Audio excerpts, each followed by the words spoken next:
एक स्त्री के होते हुए दूसरी पत्नी क्यों? विवशता की एक सीमा होनी चाहिए। गुरुदेव, परम पिता परमेश्वर की इच्छा अनुसार ब्रह्मदेव ने सृष्टि का सृजन किया है, इसलिए जनसंख्या वृद्धि हेतु अनेक विवाह आवश्यक है। ये तो सत्य है, किंतु इसके लिए मात्र पुरुष को ही ये स्वतंत्रता क्यों मिलती है? एक स्त्री को क्यों नहीं? एक स्त्री को मात्र भोग की वस्तु क्यों समझा जाता है? क्योंकि गुरुदेव, स्त्रियां स्वयं ही श्रृंगार आदि को महत्व देती हैं और वो निर्बल होती हैं। उनमें प्रतिभा की भी। नहीं सांकृति, मत कहो अपनी बात। विधाता ने स्त्री पुरुष को समान शरीर और समान बुद्धि देकर उत्पन्न किया, इसलिए इन बातों से हमें स्त्री का अपमान नहीं करना। जब देवी सरस्वती ब्रह्मदेव के अतिरिक्त स्वतंत्र रूप से अपने कार्य का संपादन कर सकती है, तो अन्य नारियों को मात्र पतिव्रता बनाने से संसार को क्या लाभ? संसार की आधी जनसंख्या मात्र समर्थन के लिए उपयोग में लाई जाती है, उसके विकास पर ध्यान क्यों नहीं? गुरुदेव, ये बड़ा ही अच्छा विषय है और एक महान कार्य भी। अवश्य ही हम आपके निर्देशानुसार इस कार्य में अपना योगदान देंगे। हाँ गुरुदेव, हम वही करेंगे जैसा आप कहेंगे। मुझे प्रसन्नता हुई। और गुरुदेव, इस परिवर्तित विचारधारा का श्रेय हमारी अनुजा देवयानी को दिया जाना चाहिए। देवयानी?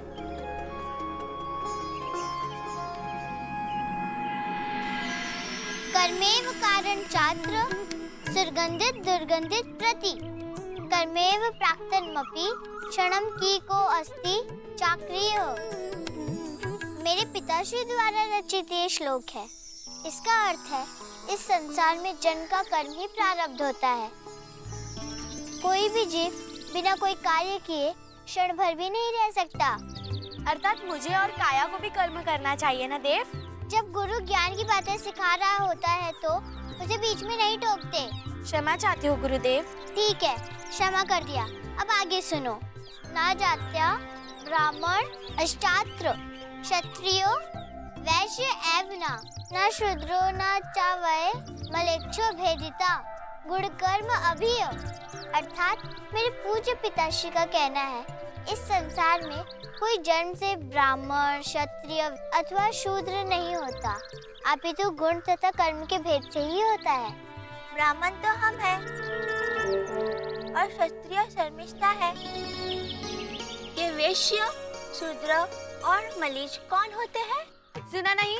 जब गुरुदेव प्रवचन कर रहे हो तो बीच में टोकते नहीं।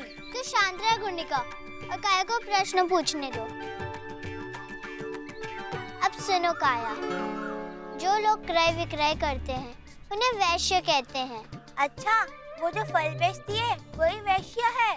हाँ, और जो लोग खेतों में अनाज उगाते हैं, भार वाहन का काम करते हैं, उन्हें शूद्र कहते हैं। और मलेच्छ क्या करते हैं? जो लोग अपने धर्म का पालन नहीं करते उन्हें मलेच्छ कहते हैं। ऐसे लोग दया शून्य होते हैं, जो हिंसा करके दूसरों को पीड़ा पहुंचाते हैं। अब आगे सुनो। देव, गुरुदेव आ गए। पिताश्री, मैं चली, तुम सब अपनी अपनी कुटिया जाओ, किंतु ये श्लोक याद कर कर आना। किंतु एक बार में हमें श्लोक कैसे याद होगा? अरे गुरुदेव, आपका खड़ाऊ यहीं रह गया। और कमरटोल भी? हमारे गुरुदेव तो गए, हमारा गुरुकुल बंद। किंतु श्लोक कैसे याद होगा? तुझे श्लोक की पढ़ी है, तो ये नहीं सोचती कि हमें छुट्टी शिक्षा ग्रहण करने से मिली है? वो तो गए गुरुदेव के पास, हम भी हमारी कुटिया चलते हैं।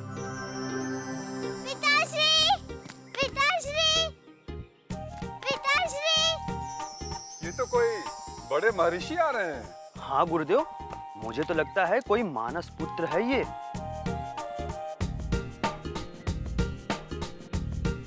प्रणाम ब्रह्म ऋषि, आपका हमारे आश्रम में स्वागत है। पिताश्री, मैं हूँ। आप मुझे पिताश्री क्यों कह रहे हैं ब्रह्म ऋषि? मैं ऋषि पुत्र अवश्य हूँ, किंतु किसी ऋषि का पिता नहीं। मेरी तो एकमात्र संतान है। मेरी देव। पिताश्री, मैं आपकी वही देव हूँ, एकमात्र संतान भार्गवी देवयानी। ओह, तो तुम हो। मुझे लगा कि कोई बहुत बड़े महात्मा हमारे आश्रम आ पहुंचे हैं। आज मैं गुरुदेव बन गई हूँ। गुरुदेव तो तू कल ही बन गई थी पुत्री, जब तुमने महाराजा उत्तानपाद के माध्यम से बहु विवाह पर प्रश्न किया।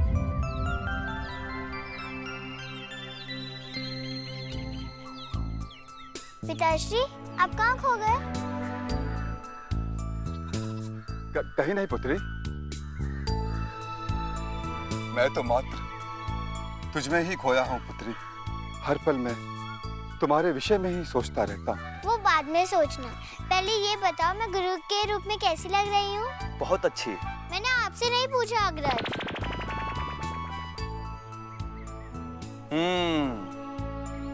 ये जटाजूट कुछ बड़ा है और ये जनेऊ भी कुछ लंबा है। तुम्हारे हाथ में यदि कमंडलू होता तो अच्छा होता। और खड़ाऊ?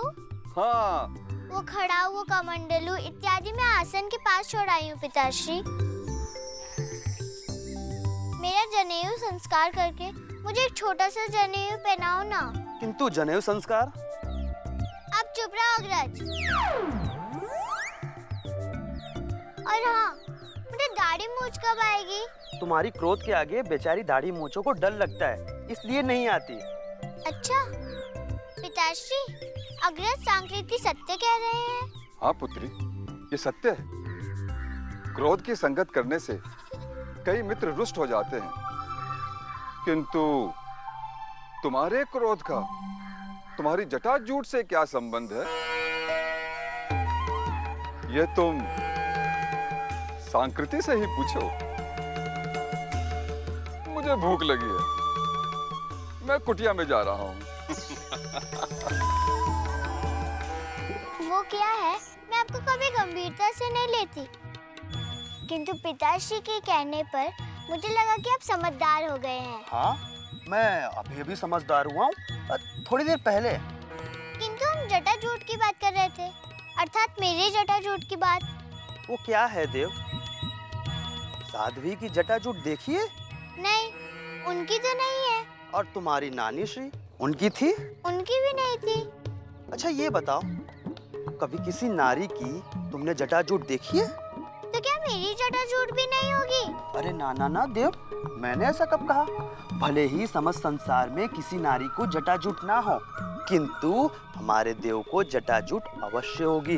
अच्छा, जब किसी नारी को नहीं होती तो मुझे कैसे होगी? क्योंकि इस संसार में एकमात्र तुम ही तो ऐसी कन्या हो जो चलो। अरे अग्रज बोलो ना, जो के आगे क्या? जो बोलो ना।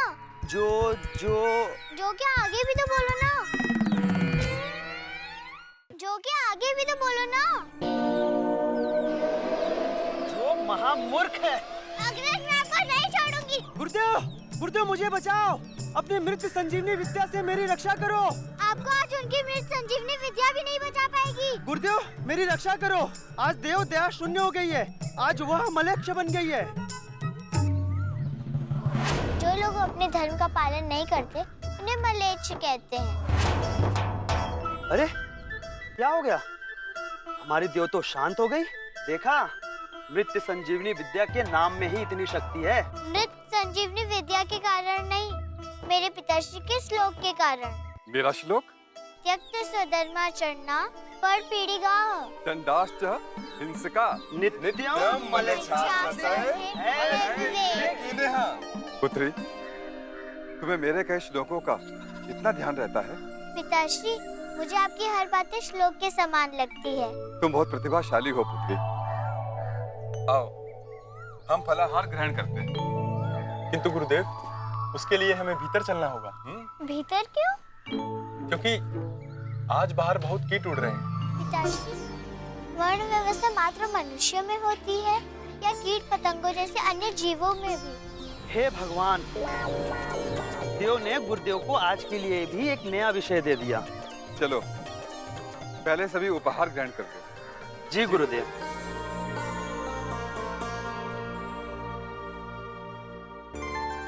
ओम सहना भवतु सहना भुनक्तु सह वीर्यं करवावहि। ओम शांति शांति शांति।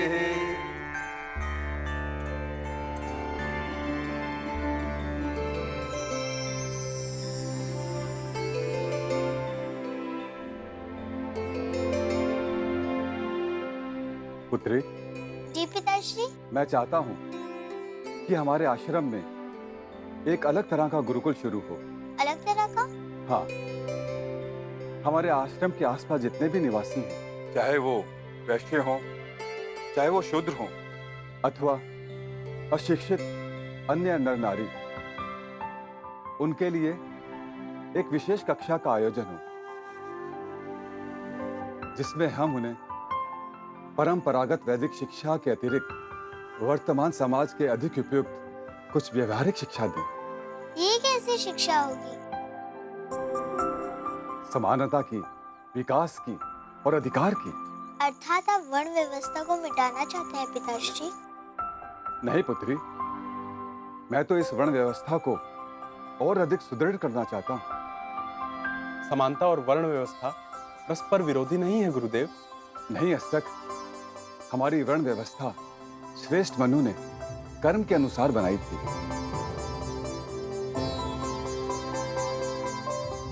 किंतु काल परिवर्तन के साथ ये व्यवस्था जन्म से संबंधित हो गई। कर्म से अर्थात? अर्थात यदि किसी ऋषि का पुत्र ऋषि के गुण और कर्म से परिपूर्ण नहीं होता तो वो ऋषि नहीं रहेगा। और उसी प्रकार यदि किसी शूद्र की संतान में वीरता के लक्षण दिखते हैं तो वो राजपुत्र होगा, क्षत्रिय होगा। और यदि उसमें विद्वता के लक्षण हैं तो वो ऋषि बनने की ओर अग्रसर होगा। किंतु गुरुदेव, यदि किसी ऋषि कुमार में शूद्र के लक्षण दिख जाएं तो वो अवश्य ही शूद्र कहलाएगा। किंतु गुरुदेव, ये श्रेष्ठ मानस पुत्रों की विचारधारा का विरोध नहीं होगा? नहीं सांकृति, सभी आदि पुरुषों का जन्म स्वयं ब्रह्मदेव से हुआ था। दक्ष और मनु राजपुत्र कहलाए, जबकि वशिष्ठ इत्यादि मानस पुत्र ऋषि, उनकी बात छोड़ो, परम पूज्य मनु की बात की पीढ़ियों से, उनकी पुत्री की पुत्रियों से अनेक वर्ण उत्पन्न हुए। पुत्री की पुत्रियों अर्थात? महर्षि कश्यप ऋषि थे, जबकि उनकी सभी पत्नियां राजकन्याएं थीं। और उनसे जन्मी संतान में कर्म के अनुसार कोई देव बना तो कोई दैत्य, कोई गंधर्व तो कोई अप्सरा। किंतु पिताश्री, ऐसे में अपने आश्रम के कुछ लोगों का वर्ण परिवर्तन हो गया तो? ये नियम अपने आश्रम के लिए नहीं है, यह सबके लिए है सांकृति। अर्थात जिसको वेद की ऋचाएं और अन्य ग्रंथ के श्लोक याद नहीं होंगे, वो ऋषि कुमार नहीं? ऐसा कैसे होगा? कभी कभी ऋचाएं याद नहीं रहती। और क्या? तुम सब लोग गुरुकुल शुरू होने से पहले ही स्वयं को लेकर डर जाओगे तो गुरुकुल की रूपरेखा तैयार कैसे होगी? इसलिए हम फलहार करके आश्रम आश्रम जाएंगे। आश्रम आश्रम नहीं सांकृति, घर घर। तुम प्रत्येक ऐसे अशिक्षित को सूचित करोगे और उन्हें शिक्षा ग्रहण करने के लिए प्रेरित करोगे। जैसी आज्ञा गुरुदेव। अरे अग्रज, आप क्यों उठा रहे? मैं उठा दूं।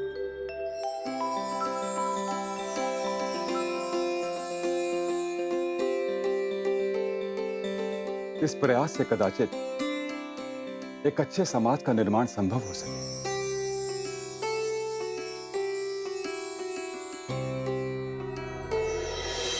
आप आकर शिक्षा ग्रहण कीजिए माते। किंतु इस अवस्था में क्या मैं शिक्षा ग्रहण कर पाऊंगी? शिक्षा ग्रहण करने के लिए अवस्था का बंधन नहीं होता, यह तो कभी भी ग्रहण की जा सकती है। किंतु शिक्षा ग्रहण करके क्या करूंगी मैं? शिक्षा ना ग्रहण करके आप क्या कर रहे हैं? मैं अपने घर का काम करती हूँ और अपने बच्चों की देखभाल करती हूँ। शिक्षा ग्रहण कर लेने के बाद भी आपसे वो कोई नहीं छीनेगा। आप सतत करती रहना। पर शिक्षा ग्रहण कर क्या लाभ होगा? शिक्षा ग्रहण करने से लाभ ही लाभ है। तनिक हमको भी बताओ भैया, अपनी शिक्षा का लाभ गिनाओ तो। काका, आप ऋषि बन सकते हैं, ऋषि से महर्षि बन सकते हैं और महर्षि से ब्रह्मर्षि बन सकते हैं। किंतु मुझे तो ऋषि और महर्षि में अंतर ही नहीं मालूम। सब मालूम हो जाएगा काका। जैसे एक छोटे से सरोवर के प्राणी उस सरोवर के अतिरिक्त कुछ नहीं जानते, किंतु जब उन्हें किसी सरिता में छोड़ दिया जाता है तो उनके अनुभवों की लंबाई बढ़ जाती है। उसी तरह शिक्षित होने पर आपको मनुष्य के बीच का अंतर भी ज्ञात होने लगता है। किंतु संस्कृत ये अंतर जानकर हम करेंगे क्या? अब तो हमारी अवस्था भी अधिक हो चुकी है। जब ज्ञान होता है तो मनुष्य उपयोग करना सीखता है। उपयोग उनके अनुभवों को बढ़ाता है और अनुभव उनके विचारों को शक्ति देता है और शक्ति से जीवन सुदृढ़ होता है। मैं क्यों बन सकता हूँ? पहले तो तुम ऋषि कुमार बन जाओगे और मैं ऋषि कन्या। चलो मुझे भी कुछ बना दो संस्कृति। आप गुरु माता बन सकती हैं और किसी राज्य की राजमाता बन सकती है। किंतु हम तो शूद्र हैं। हम ऋषि कुमार अथवा राजमाता कैसे बन सकते हैं? सब कुछ संभव है। और आप लोगों ने गुरुदेव की महिमा के बारे में सुना नहीं क्या? कैसे उन्होंने ममतासुर, लोभासुर इत्यादि को राजवंश का न होने पर भी दैत्य साम्राज्य की सत्ता सौंपी थी। वर्ण व्यवस्था कर्म से होती है। श्रेष्ठ मनु की संतान मैं भी हूँ और आप भी हैं। शिक्षित होकर ही आप लोग अपने स्तर को सुधार सकते हैं और यही हमारे गुरुदेव का प्रयास है। हम अवश्य आएंगे। किंतु भैया, गुरुकुल में आने के लिए तो हमें प्रातः नहाना पड़ेगा, पर हम तो दिन के काम काज निपटा कर दोपहर के बाद ही नहाते हैं। हम कभी कभी कई दिनों तक नहाते नहीं। और कच्चू काका तो वर्ष में एक बार नहाते हैं, मकर संक्रांति के दिन। तनिक सोचो, एक मकर संक्रांति के दिन गज्जू काका इतने प्रसन्न होते हैं तो हर दिन स्नान करेंगे तो हर दिन मकर संक्रांति जैसा हो जाएगा। संस्कृति ठीक कहते हैं, हम सभी को गुरुदेव के बताए मार्ग पर चलना चाहिए। हाँ हाँ, बिल्कुल सही।